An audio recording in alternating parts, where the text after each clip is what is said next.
বিদের মেয়ে জোছনাই আমার কথা দিয়েছে, বিদের মেয়ে জোছনাই আমার কথা দিয়েছে, এই মুচির ব্যবসা করেই আমার চলে রে, হয়ে হয়ে আহা।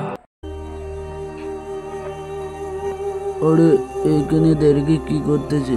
এখানে বসে নাকি মুচির ব্যবসা করে, দেখি জিজ্ঞেস করে। আচ্ছা দাদা, তোমার এই মুচির ব্যবসা করে কত করে বছরে ইনকাম হয়, আমার একটু বলো তো।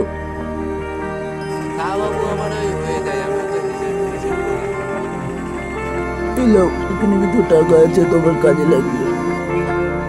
কি এতগুলো টাকা?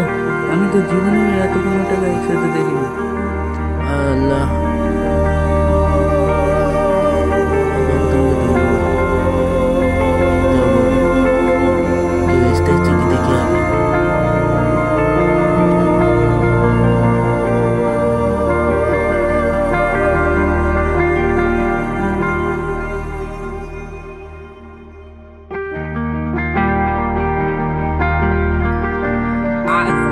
ব্যবসা পরে হবে, আমি আগে বাড়ি